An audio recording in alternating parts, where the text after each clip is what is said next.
Hi everyone, if you're watching the recording, do fast forward about a minute. I'm gonna get started here. Okay, I think we are up and running.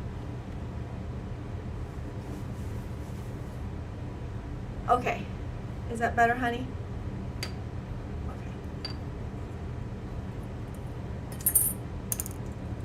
Okay. Oops. All right, let's get started. Hi everyone. Today is Wednesday, June 15th. It's week 114. It is Keep It Simple on Wednesday. Andy's with me in my ear. That's who I'm talking to. So I'm not just sitting here talking to myself, if you're ever wondering. I'm sort of sitting here talking to myself, but Andy is here with me telling me what you guys are saying. If you have any questions, do put it in the chat. This is Q Talk Live. I am streaming on 4 channels today. I'm on Twitch TV, QFOM Gray at Facebook, and Q Talk at Facebook, and QFOM Gray on YouTube. So do check us out on all the channels. Give us a little like and help us out with the algorithm. Thanks for checking in today and seeing what's going on. So Keep It Simple. It's been a series of, simple projects and just really straightforward, but, lots of information as always.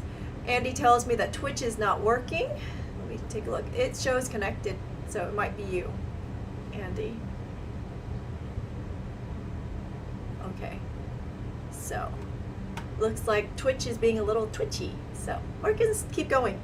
All right, so today we're gonna do a quick enamel project and go through all the little steps and whatnot of just some basic enamels. So here we have the earrings. So I can't remember what I decided to call this, but anyway, it's an enamel earring project. It's pretty straightforward with some copper. We're going to go through all the steps of how to do this. So what are you going to need today? You're going to need an enamel setup. Of course, you're going to need a torch, multi-looping pliers today to make your earring wires with. Of course, you're going to need a pair of cutters if we're going to be making earring wires, and then a hole punch to punch your metal. Enamel setup was going to be a sifter, some magazine pages, because it's nice and slick and it's a nice surface to work on so that you don't cross-contaminate your stuff. A trivet to fire on, a tripod to fire on. I do like firing on tripods. A lot of people don't. They fire on a brick, which I find a bit cumbersome. So, and I'll show you why here in a minute if you haven't done any enameling. To work our metal, we'll use a chasing hammer, a bench block, a divider, Bezel shears. To make our curve, we're going to use a 3/8 maybe dowel rod, and I'll explain why the maybe in a minute. Of course, we're going to need a file also to work with today. Paintbrush is going to be nice for our holding agent enameled colors of choice, and I'll go through what colors I'm using so you can follow along, and of course a ruler is always nice. Okay, so let's get started on the metal. We're using 24 gauge copper today, and what's sort of I'm always using scrap to make there's been so many projects, so to make my samples I'm always using what I have. And here what I did was I decided to use 18 gauge metal so that I didn't have to enamel the backside, nor did I bother cleaning it because they're just samples. And so this morning, as I was pulling all the parts and pieces together, I decided, you know what, these are huge. Look how big these are. Let's see, how big are they really? They're almost 1 3/4 inches by over 1/2 inch before it was curved, so almost 3/4 of an inch. So they're a little big. I really don't do big, but it was what I had and I went with it. So this morning, as I was pulling together all the product, I decided that, I'm gonna size it down a little bit for something a little bit more appropriate, because maybe I will try to sell these off as samples today. We'll see if it works out. And so something that's a little bit more appropriate. So I'm going with just a little over 1/2 inch on the width, and then this, we'll figure out what half is going to be. A lot smaller than this one for sure. So we'll start off with that, and we'll start off with using our divider. So to find the halfway point on our metal, I don't like doing math, and I know a lot of you don't like doing math. So the easiest way to do this, check this out.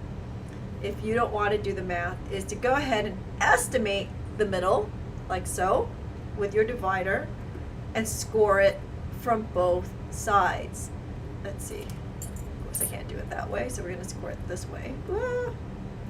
Put the outside one on the outside of the metal and score it.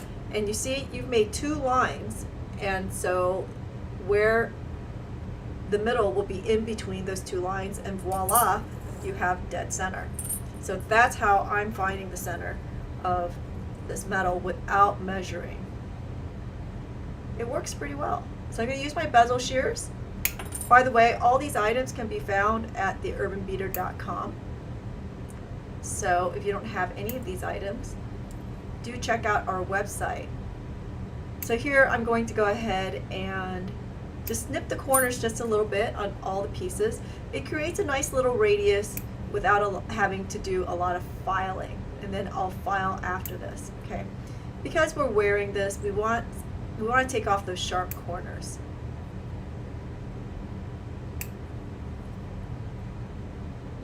And there you go. So just, and then this also allows it to be a little bit more even. It's easier to just snip those corners.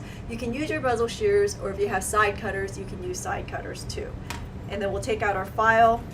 Just a really, really, really quick file on all the ends to make it a little bit rounded and take off any of the sharp edges. Goes pretty fast, so I don't mind doing it now, just like so.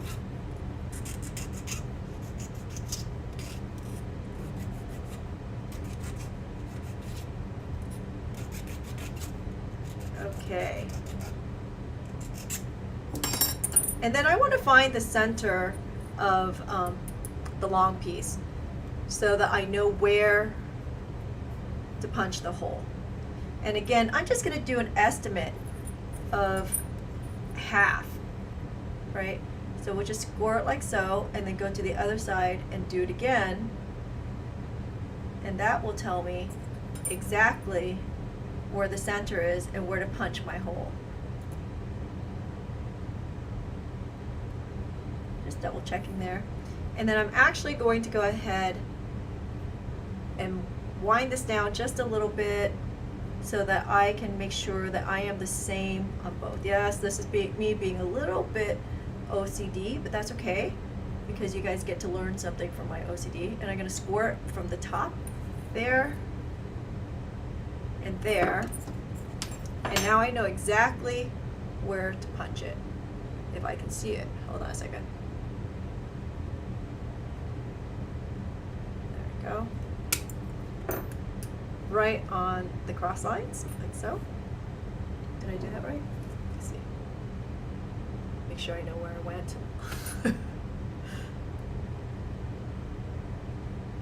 And right on there.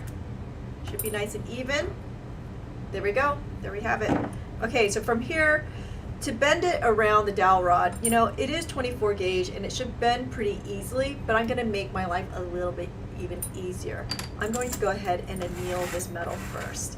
Okay, so we'll take out our tripod and we're going to heat it just a bit. So annealing is a process of heating your metal to open up those molecules and making your metal a lot more malleable. Yes, I know I'm creating fire scale, but that's okay. We'll clean it off afterwards for enameling. All right.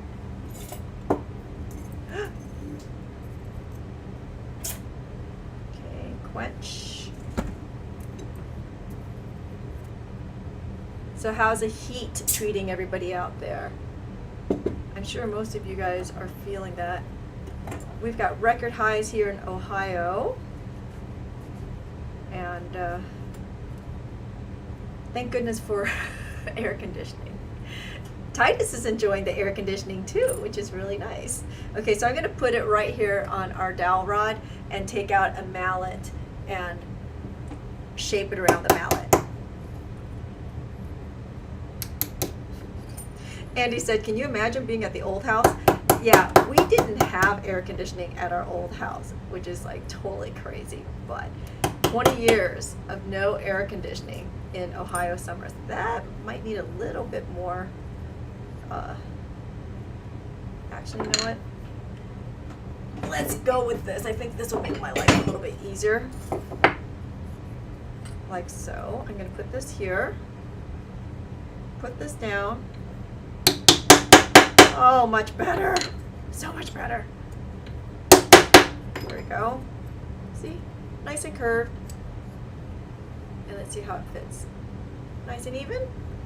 Not bad. We'll come back and readdress that.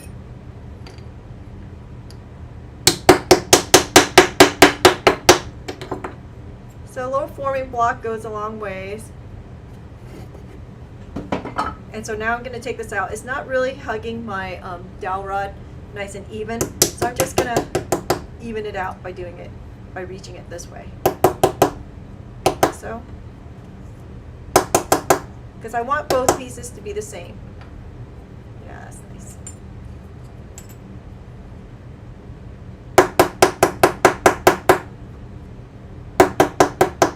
Because they're earrings, I'm working hard to make sure that it is nice and consistent. Okay. Actually, that's not down. So make sure you get your corners down too. That's what I'm noticing. Is I got the bulk of it, but I didn't get my corners down.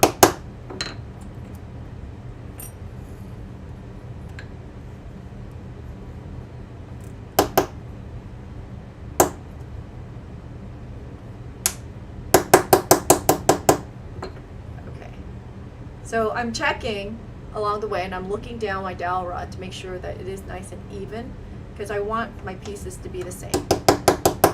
So if for some reason it's not even, just keep using the mallet and making it conform because one assumes that the dowel rod is perfect, right? All right, there it is. So when you're enameling, you got to make sure that your metal is clean. So we're going to clean, you can put this in pickle or you can use a little bit of penny bright. So let's talk about penny bright for a second. I'm using, penny bright gel, okay, is what it is.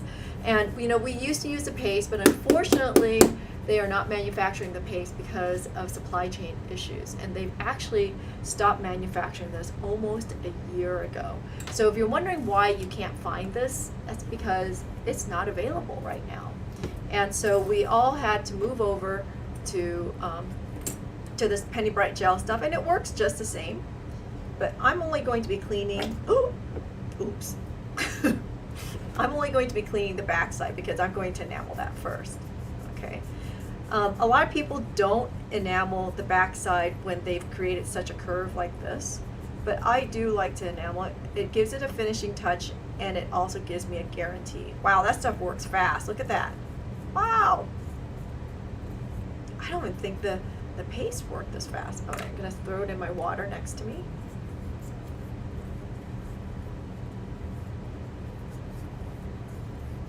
Yeah, I'm not clear that the paste ever worked this fast. That's crazy. You know, it's funny, I was using this a couple months ago in Las Vegas and I didn't even notice then that it worked this fast. So I wonder what's up. And I'm hardly having to scrub this at all. Why am I scrubbing the front? I don't know. It's just sort of like one clean spot sort of bleeds into another clean spot and I can't help myself. Okay, there it is. Okay, so I have a bowl of water next to me, if you're wondering what we're doing over here. But I'm just rinsing these pieces off so you can see how nice and clean it is. Get that last bit off. You know, this red stuff that's on here, a lot of people say you don't need to get it all off. Yeah. So the question, by the way, if you have questions, do go ahead and put it in the chat. I can't see them, but Andy is relaying your questions to me. And so question is the gel as gritty as the paste? And the answer is no. It's not as gritty, which is sort of interesting.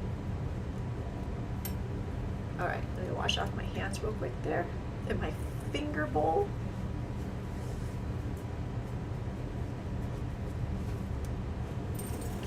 that aside. All right, so the first thing we'll do after we've cleaned the pieces is we're going to counter enamel. So counter enamel is a process of enameling the back side of a piece.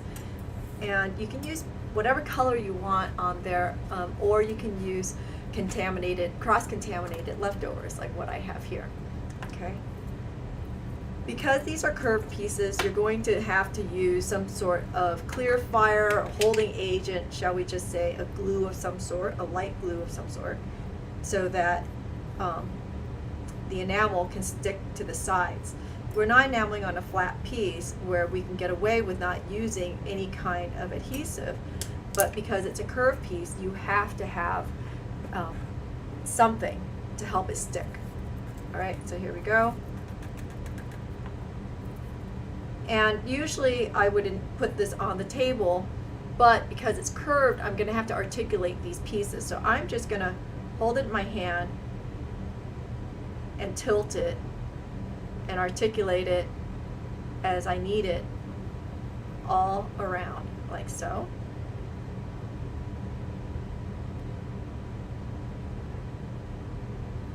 So if I didn't already say so, we do have the Penny Bright gel on our website. So you can do a little search for that.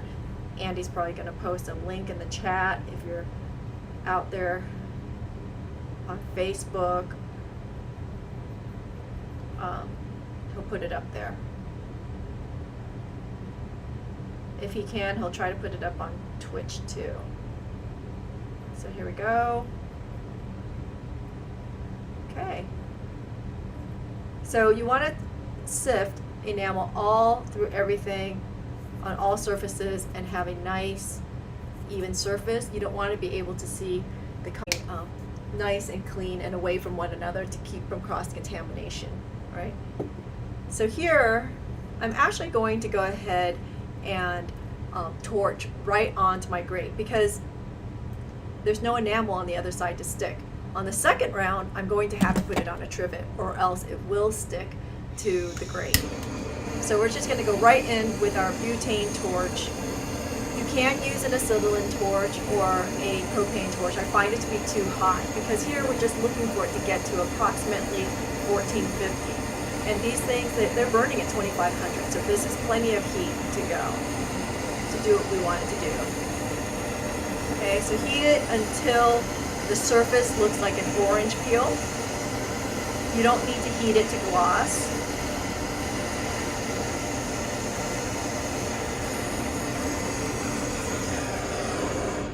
Yep. So Andy's telling me that the video's ended. I don't know if the audio's ended, so I'm going to keep talking here for a second and check this out. Something happened. Okay. I just restarted everything.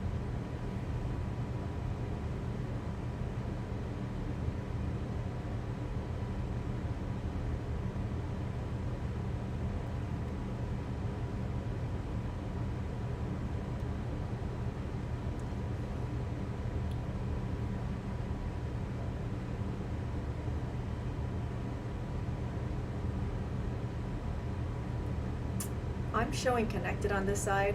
Is it back up? Okay, so it looks like we had a disruption in the service here. So I'm gonna give it a second and see if everything else comes up. I don't see anything on my side.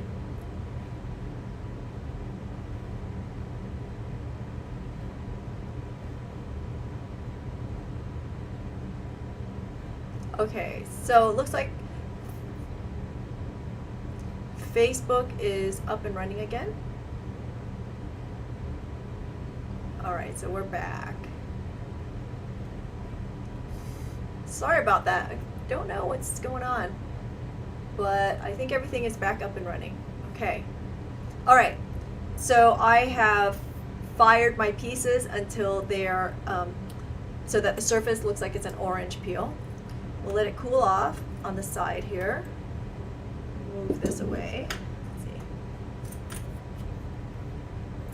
see. Usually I would cool this off on a bench block, but since we've been sitting here waiting for technology to come back, they're pretty cool and my hands are freezing cold anyway. So Yeah, from the air conditioning. This is what you get. All right, so now we're gonna have to clean this again, of course, because we've created fire scale again on the front side of this. And you know what I forgot to do? I forgot to hammer this thing, but we're gonna go with it. All right, so let's try this.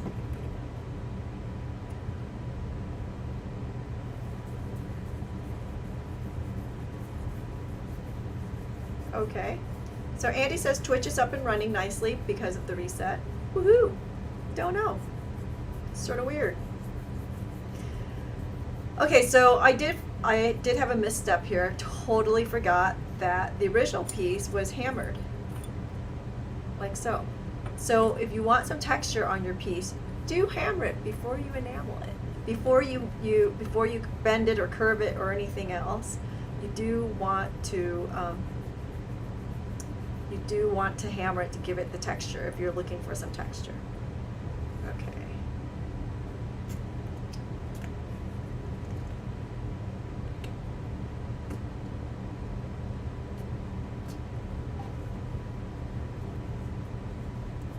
Okay. Again, it's happening pretty quickly. It's making me very happy.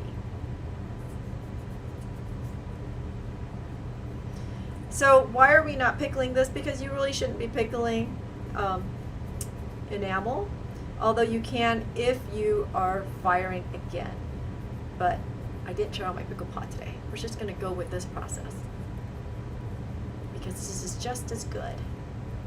Right? Right. Okay, so here you can see I have a dark spot.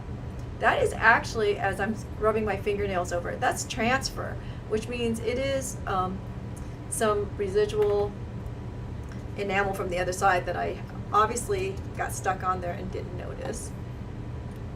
So because I'm going to be enameling over it anyway, it doesn't matter that it is there. It doesn't matter to me. And especially if you're enameling with opaque colors, if you have some transfer, it's going to cover it up anyway. So don't worry too much about it. If it's really, really bothering you, take out an alundum stone, which is used specifically for enameling and glass work, and scrub it off with some water. You don't want to do it dry. You want to do it wet. Okay.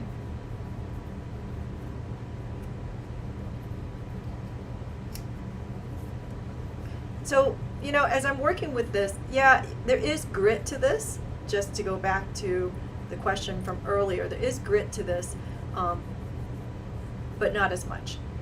Okay. Back into my finger bowl on the side here.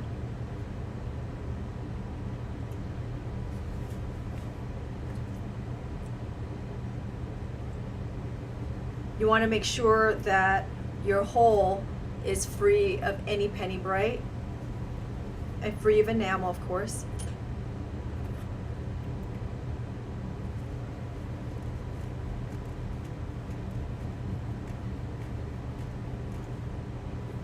Okay, so next I'm going to do an opaque, and I'm only going to do it on part of it because I'm trying to create a gradient so you can see. So I'm going to start with the opaque, and then I'm going to do a transparent on top of that, and you'll see why here in a second.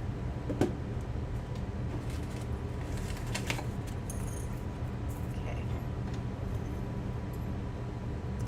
So with the brush, I'm just going to brush a little bit on the bottom part, like so. Actually, let's do a little experiment, see how this works. No, actually, no, we're not. I was gonna try sifting both colors at the same time, but I'm tempting fate today. I've already missed a step. Why tempt fate? Let's just go with this. Okay, so I'm using Robin's Egg blue, and I know you're like, but that's not blue. It looks like it's green. Well, that's because Robin's Egg blue starts off green before it turns to blue. Believe it or not. So it's all in the firing. Okay, so there we are. Nice healthy layer. I'm going to put this right on the trivet. And I'll go ahead and sift this one to add it remember, if you're watching, I'm articulating my piece to make sure that I'm getting on the sides. Let's see, how are we doing there? Checking to see that they're even, because I want it to be really nice and even. I'm gonna set this here for now. Put this away so we don't cross-contaminate our enamels. There we go.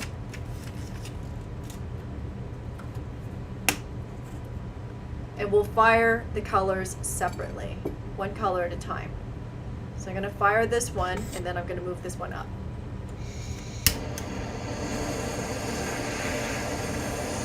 So you wanna make sure that the clear fire or your adhesive, whatever you're using, is nice and dry before you start firing, or else the enamels will start bubbling up and start popping, and you won't get a nice smooth surface.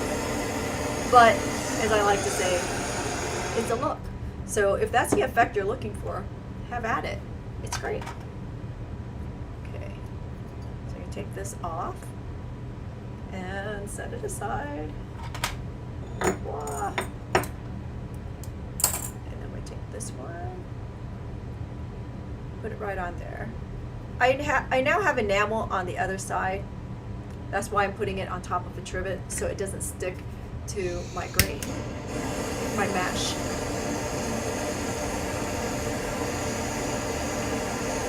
Same thing here. We're gonna fire it until it looks like an orange peel.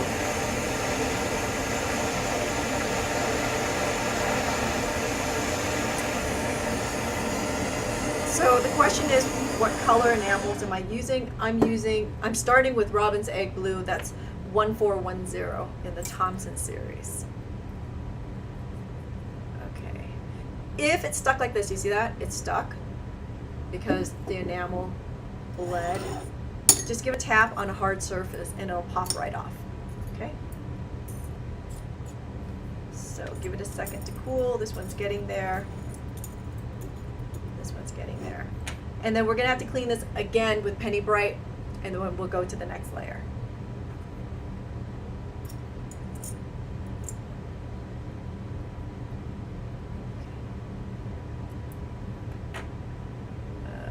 There we are.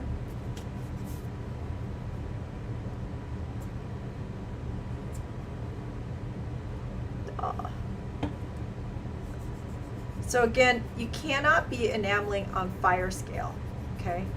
This is important because it creates a barrier between the metal and the enamel, so it won't fuse, because basically you're fusing glass to metal is what you're doing.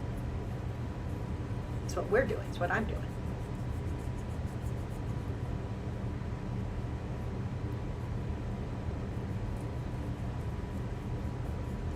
So you see it's starting to clean up nicely. Very cool. And I don't have to clean the whole thing because I'm not going to enamel the whole thing. I'm just going to enamel like 2/3 of it, right?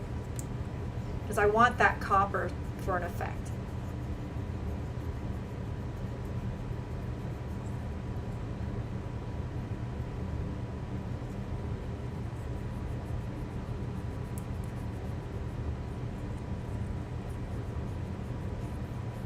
Okay. Throw that in the water. Let's do this one.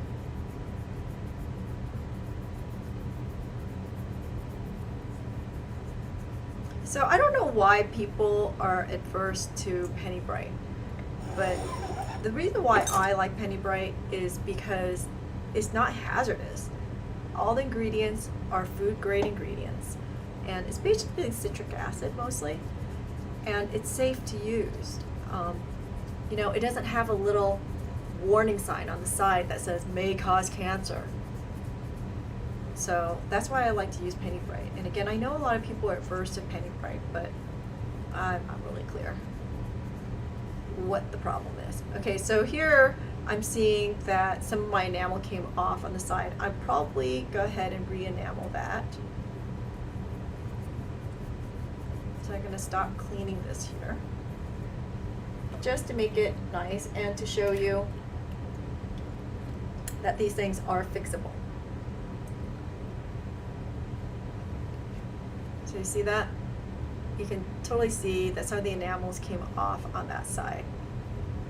And it's not great on this side either, so we'll go ahead and re-enamel this.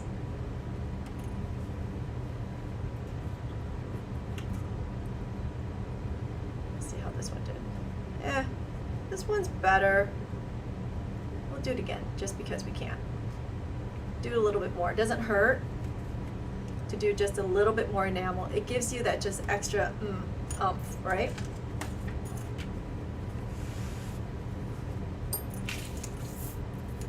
Okay, once again, a little bit, maybe a little bit extra holding agent, clear fire on the sides there.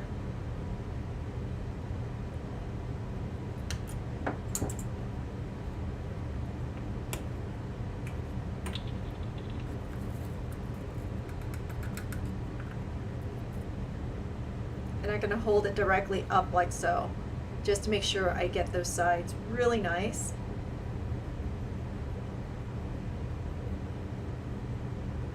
Okay, put that right on top.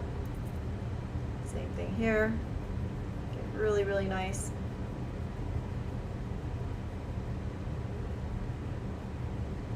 All over the place. All right, put the enamels back.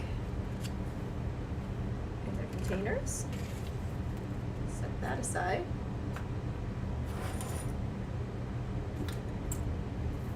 Okay, let's fire this one more time. Which means we're gonna have to clean it one more time. Sorry guys. But it is what it is. So heat directly underneath, and this is why I like using a tripod instead of a brick. Because it's a little bit hard to just get underneath these pieces. And a lot of times when you're using a torch, it has a tendency to muddy up the colors when you put a torch directly on.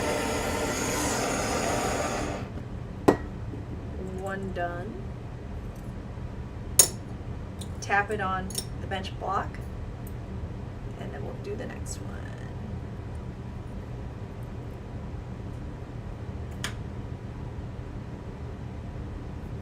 Okay, so I sort of screwed that up when I picked it up. So I'm going to put a little bit more enamel on there. Okay.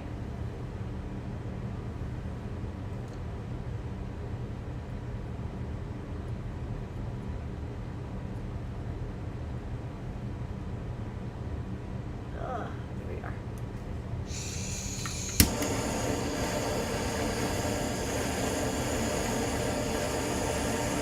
So notice I'm not like moving my torch around like this. I'm just heating where I need to get this to happen. This is copper, so it's fine. And because our torch is so big compared to the surface space that we're firing, we don't need to move this around so much. So I'm heating it until we get to a nice smooth surface. Or I'm sorry, not nice smooth, nice orange peel surface. I went a little bit further on that one, but we're gonna go with that, okay? And notice how my green is turning blue. Can you see that? There we go. That's just about cool. And clean it one more time.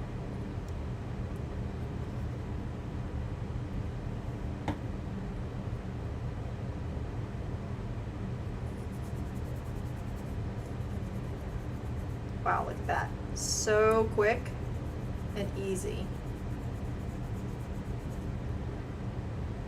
You know, my verdict was sort of out on this gel stuff, if I liked it better or same or less.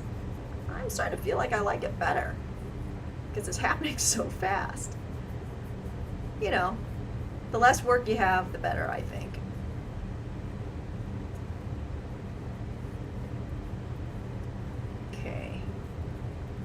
That off.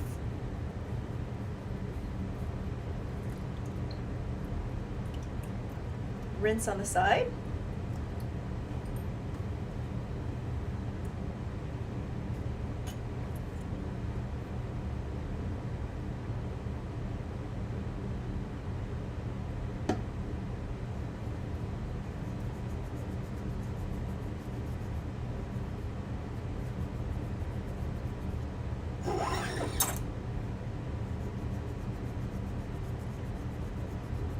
doing the second piece too. I like doing earrings in tandem because it helps me keep it nice and even.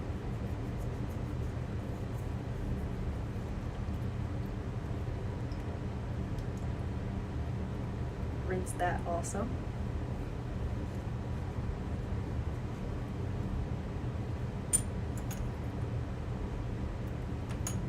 Okay. All right, and then the next color I'm going to use is nitric blue. It's my new favorite because, and it's 2660, it's a transparent. It gives it a slightly different effect to go into a transparent, right? It sort of makes it glow. Oops, forgot. So we'll put some clarifier over the top like so. And I'm putting it also on top of the already enameled area because I want to make it into a gradient. So I'm going to work all the way down right into that enamel, and that's how I'm going to achieve my gradient effect. So here I'm actually going to start on the bottom, and you see that? It's just a little teeny bit. Let's see, let's zoom in just a little bit for you guys. Okay, so it's just a slight bit of sifting that I did, not heavy sifting, just a little bit. And then I'm going to get a little bit heavier and heavier as I go.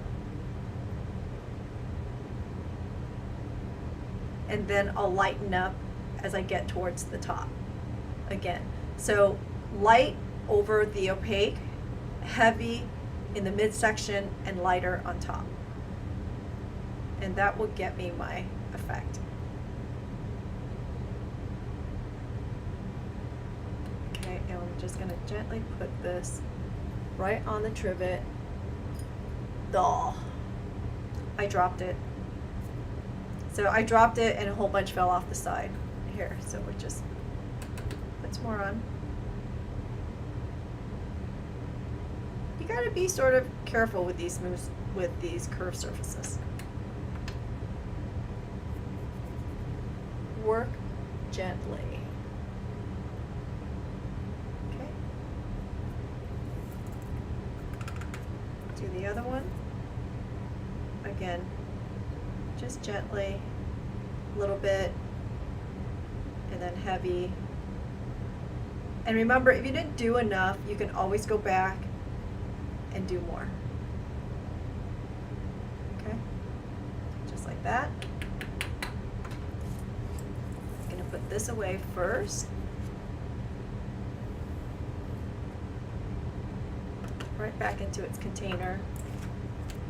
Yes, I still have old film canisters. And I'm just gonna set this guy to the side while I fire this one.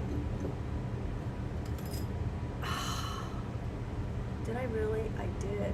See, I knocked it over again and I lost a bunch of enamel. So, we'll have to pull out our sifter and sift that again. Okay, yes, I'm working under, under my tripod here. It's a small work surface. Okay, I'm just gonna sift it on the side. You guys got my point. So, you don't need to see it. You're good. There we go.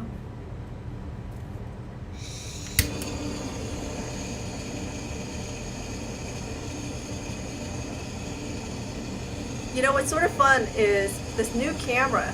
Yes, I'm working on a new camera. If you recall, what, 3 weeks ago, another camera went to toast.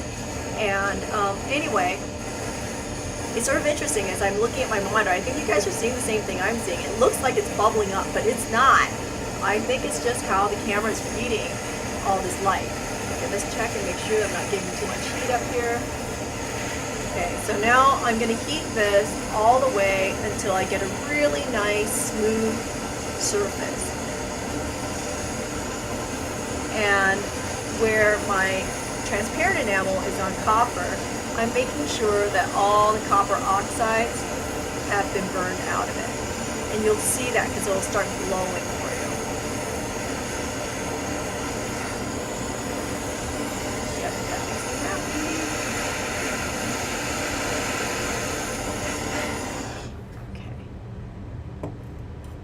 see that? It's starting to glow up here, which is really cool. And yes, you're looking at it upside down, but that's okay. Tapping on the side. And let's put the other piece up. I tapped on the bench block to get it off because it was stuck.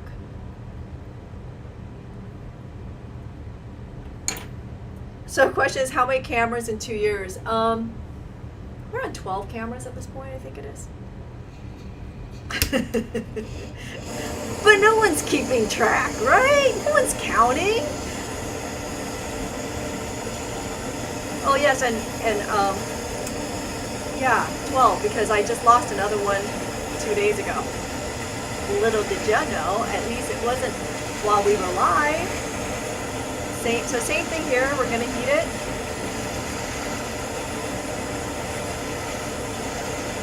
Until it starts glowing for us and has a really, really nice, smooth surface.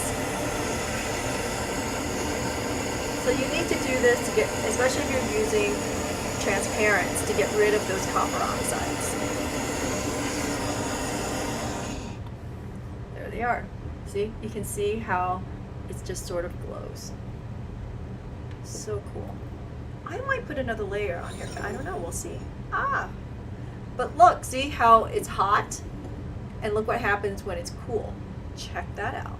So don't panic when you're working with enamels that you didn't achieve the color that you were looking for. It might be that you're looking at hot enamel, right? Hot glass. And you can already see it's changing already. That's pretty cool. I like it. All right, let's zoom in just a little bit more so you can see. There we are. All right, I'm letting it cool, and then I'm going to clean it off with some Penny Bright and then get it to the color I really want it, because I'm not so sure I like the black. I think I want this to be a little bit more on the red side, okay? And you know what, I forgot to grab some wire to make earring wires with, so I will be back in 2 seconds. Just hold on for me. And yeah, I'm gonna turn this video off because I'm wearing shorts.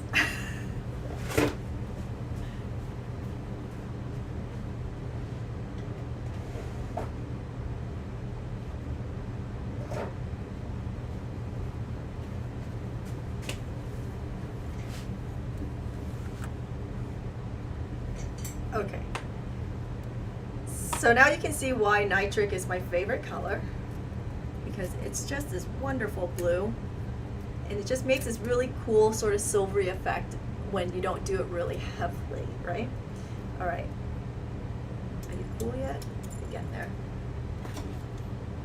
All right, so let's go ahead. So even now that it's cooled, look, some of that copper oxide is sloughing off. And I suppose, let's take a look. Let's see what happens if I just put a brass brush to it. It might be enough for the effect that I'm looking for. If not, I'll put some Penny Bright on there. But I want it to be a little bit more red than black or brown, because I personally don't like black or brown. Yep, put a little bit of Penny Bright, just a little bit at a time instead of just going full force, because you just want to take some of it off. I don't want a bright copper today. I'm just looking for sort of like this red color. See that? So we'll work it a little bit at a time.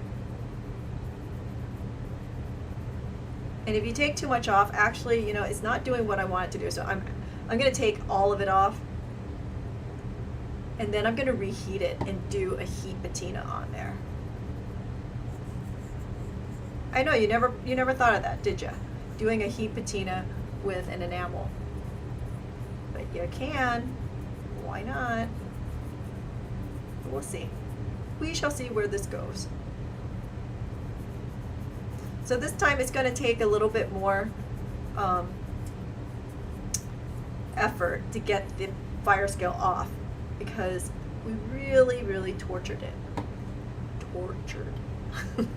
Get it? Torch.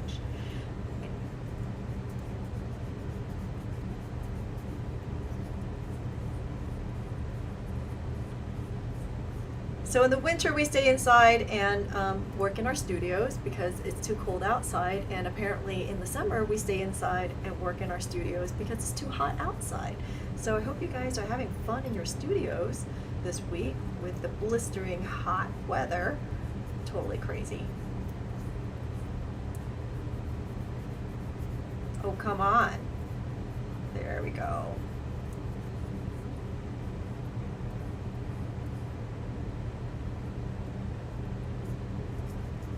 Yes, I use every bit of what I have. You see me scraping it off my fingers? Why not? Waste not, want not, right? There you go. This is meant to be a bit of an organic piece, so I'm not going to bother cleaning it completely. I'm just doing it a little bit as we go because I'm going to heat patina this anyway. So you can see where I'm at. Let's put it in our bowl and let's do this one.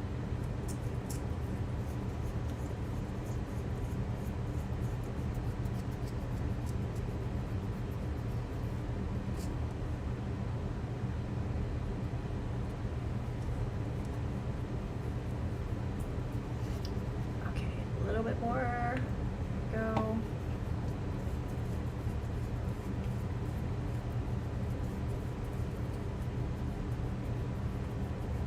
So again, we're not using pickle because if you use hot pickle, a lot of times it etches the surface of the enamel and then you'll end up with a matte surface. So unless you're looking for that effect, more than likely you don't want to use hot pickle. You can use cold pickle, but it takes a long time to get there.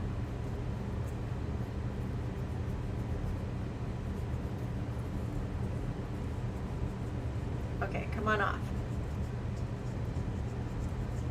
Sometimes you've overfired and it just doesn't want to come off.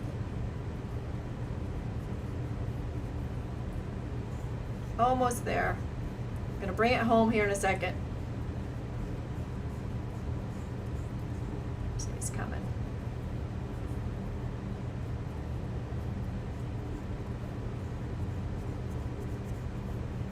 Okay.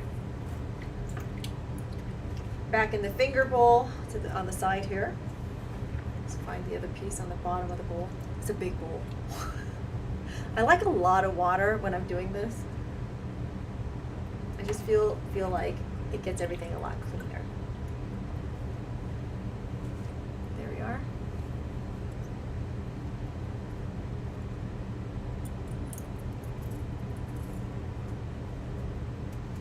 Okay, so we're going to heat patina this just to get that top part to get a little bit more orangey, I think.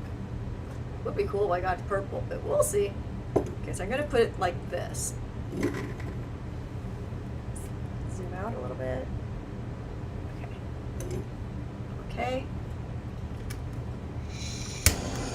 And I'm just going to heat it just a little bit, just gently. See, actually it already changed. Whoops, look at that. Huh.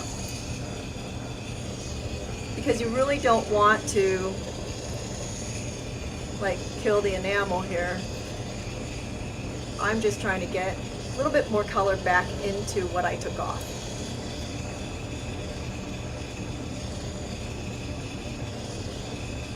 Without getting the enamel to even move or soften or anything like that. There it is, see? Oops. I went to purple. There it is. A little too far, but we'll see what the effect is. So this is sort of cool with the purple on top. But I think I'm going to do a little tiny bit more. Let's see what we got. Sort of strangeness. Anyway. Alright, we're going to set that aside, let it cool over there on its own. Don't go quenching this because you know what? It's glass. Getting it hot, quenching it is going to shock it and make it crack. So we'll set that aside. Let's make a quick pair of earring wires to go with it, and then we're going to be done. So I'm going to cut 2.5 inch pieces of wire here.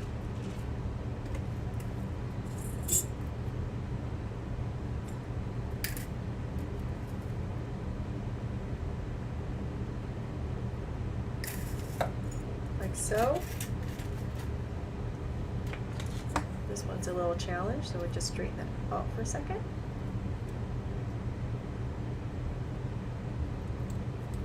There we are. And then to make quick work of it, we're going to use our multi-looping plier to make our earring wires. Actually, before I do that, I'm going to just go ahead and file the ends just a little tiny bit to get the sharpness off. We'll use the second largest, and we're going to do it together because then they'll be nice and even, because these segments are cylindrical, they're not conical, so that should be really nice and even. So there you go. Make the first loop like so, and then we'll go to something much bigger. We'll go to the second to largest size, and I'm going to move it up a little bit on my wire. It's just the preference that I have today, that's all. You can do it however you want to do this to make your earring wires. Get this nice and even. I like my little bend backwards. Trim that off, and again file it just to take off any sharpness. So you'll need to feel it if you need to take off more sharpness on there. Okay. Can't say I love the color. It's uneven, so let's see what happens if I put some steel wool to it.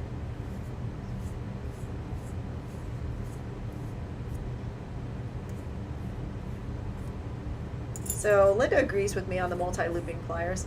You gotta love it, huh? Why buy earring wires when you have a pair of multi-looping pliers? And yes, you can find it at earringbeater.com. Just saying. Okay, there we are.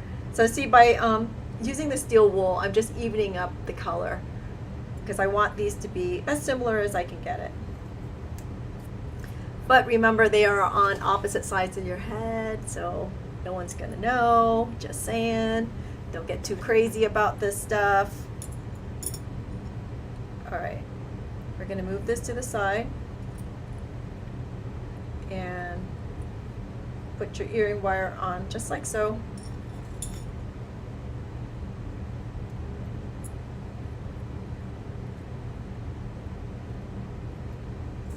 And there you have it. Simple pair of earrings done 53 minutes. Less than, because we had a break. We had an intermission of at least 2 minutes. So less than 50 minutes to make a pair of earrings and your own earring wires. Cost on these, I don't know, probably $2. So there you have it. All right, if you have any questions, do send it to me, message me.